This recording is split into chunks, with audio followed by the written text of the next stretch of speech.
Agora, a gente vai falar uma coisa, eu vou dar uma pequena aulinha de história antes da Rafaela começar a ver o que ela tem que ler. Há muito tempo atrás, um homem, que a gente chama de Pedro Álvares Cabral, chegou aqui nas terras da América do Sul e fundou um novo lugar. O Brasil? Não, a ilha de Veracruz. Eles tinham acabado de encontrar um lugar e resolveu, aquele território já era de Portugal, mas ninguém tinha chegado lá ainda. E Pedro Álvares Cabral foi o primeiro. Naquela época, quem mandava em tudo era o presidente? Não. Quem era? A coroa portuguesa. Muito bem, a coroa portuguesa.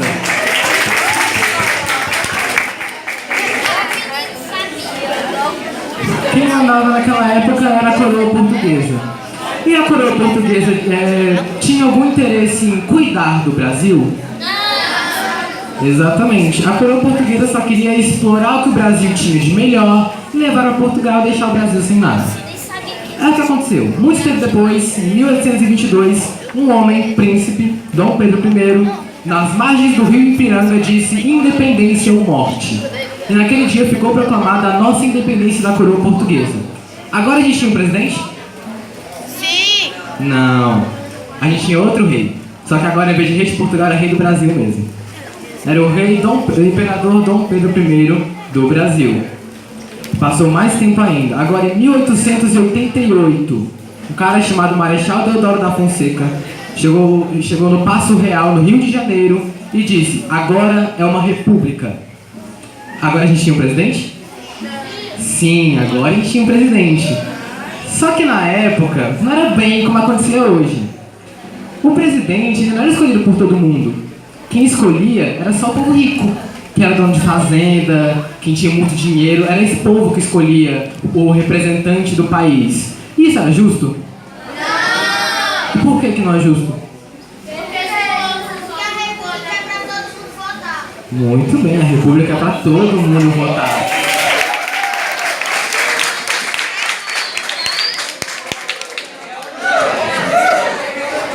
E assim a gente continuou por muito tempo, apenas rico votando. Até que em 1930, um gaúcho do Rio Grande do Sul, chamado Getúlio Vargas, fez um golpe e assumiu o poder na presidência. Ele era o presidente, mas ele não tinha sido eleito. Getúlio Vargas divide opiniões. Tem gente que gosta dele, tem gente que não gosta. Getúlio Vargas, ele fez muitas coisas para a nossa sociedade. Por exemplo, em 1932, ele autorizou que as mulheres podiam votar. A gente pensa, mas por que as mulheres não podiam votar? Eu também queria entender por que as mulheres não podiam votar. Eu queria muito entender por quê. Pode falar.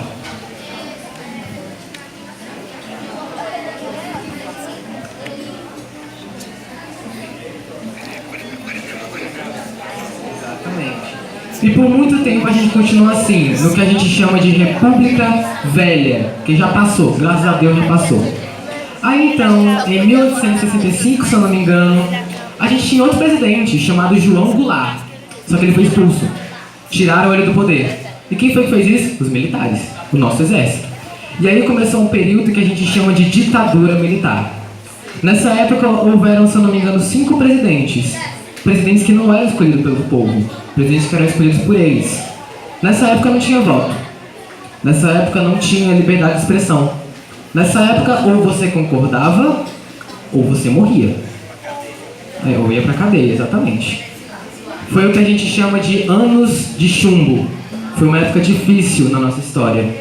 Mas aí em 1985, em 1985, a ditadura, por conta própria, resolveu sair, porque ela mesma percebeu que não estava dando certo. E quando ela saiu, começou uma nova era na nossa história, a nova república.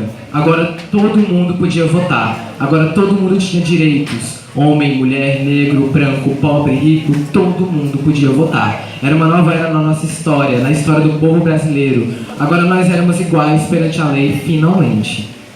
É um grande avanço? Muito grande. Finalmente nós tínhamos direitos. Finalmente a gente podia reivindicar o que a gente queria. Finalmente, se a gente visse alguma coisa errada, a gente podia chegar lá e dizer: tá errado, a gente quer diferente. A gente podia fazer isso porque a gente tinha poder. Alguém sabe o que significa democracia?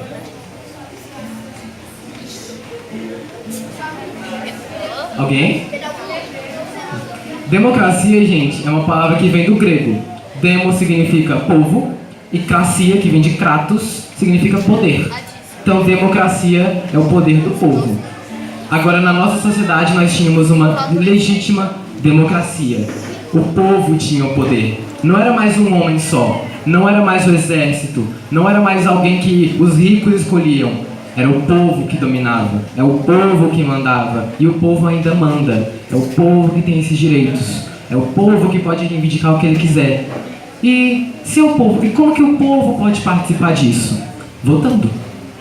As eleições que acontecem de 2 em 2 anos, basicamente, elas são a nossa porta para escolher gente decente, gente que represente os nossos interesses e gente que se preocupa realmente com o Brasil para mudar tudo que está acontecendo ali. A gente tem político corrupto? Tem. A gente tem político ladrão? Tem. E de quem é o dever de corrigir isso? Nosso ou deles? Dos dois. Deles de mudar o comportamento e o nosso de colocar a gente melhor ali. Exatamente, de não reelegê-los. A gente que é criança ainda não vota, mas os adolescentes que vão votar agora e se já tiverem votado devem saber que escolher um político não significa escolher alguém que seja o melhor para você, para os seus interesses. Deve ser alguém que represente o que é melhor para o povo brasileiro, para alguém que represente os interesses de todo mundo. A gente vai agradar todo mundo? É óbvio que não. Mas vai ser aquele que vai dar o melhor para a nossa sociedade. Aquele que vai transformar a nossa sociedade em um lugar melhor. Como eu já disse antes, nós somos o Brasil. A gente tem capacidade, a gente tem poder, a gente tem força. Nós temos uma democracia. A gente pode chegar lá e colocar quem a gente quiser no poder. Só depende da gente. Só depende da gente. Isso não é maravilhoso? Só depende da gente. A gente pode escolher quem a gente quiser. A gente não depende do filho do governante. A gente não depende do exército. A gente só depende de nós mesmos. A gente pode escolher o nosso futuro. Isso é maravilhoso. Isso é incrível na nossa sociedade. E nós, como adolescentes, começamos isso em um passo primordial, tirando o título de eleitor, que para muitos é só um pedaço de papel, mas que tem uma importância imensa, uma importância na nossa sociedade, dos nossos direitos e em quem nós somos como povo brasileiro. Rafael, aí?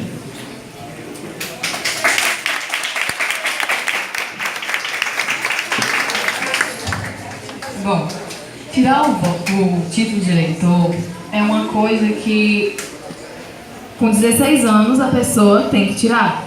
Porque antes a lei dizia que pessoas com 18 anos tinham que tirar o seu título de eleitor. Mas agora, perante a lei, os jovens de 16 e 17 anos têm sim o direito de ter o seu título de eleitor. Mas acontece que muitos jovens dizem assim: eu quero ter o meu título de eleitor, mas eu não sei como tirá-lo. E isso você pode buscar informações na sua escola, em todos os departamentos que poderão dar as informações suficientes para você. O que acontece? No alistamento eleitoral, você começa o seu cadastro no eleitor online. Isso mesmo. Você vai lá na internet, que é um grande portal.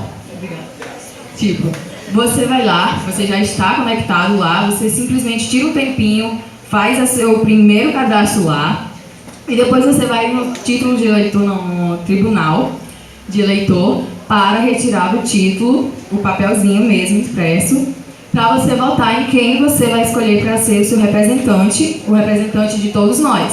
É uma coisa básica, fácil, você só precisa levar os documentos necessários, e para você é muito importante porque os brasileiros precisam deste pedaço de papel para eleger uma pessoa que lhe represente. Como o Vitor mesmo falou, a gente está numa era em que a gente pode falar o que a gente quer, o que a gente planeja para os outros e para nós mesmos. Porque não adianta uma pessoa pensar de um jeito e a outra pessoa não fazer nada. A gente deve simplesmente pensar em nós mesmos e em todo mundo que está ao nosso redor.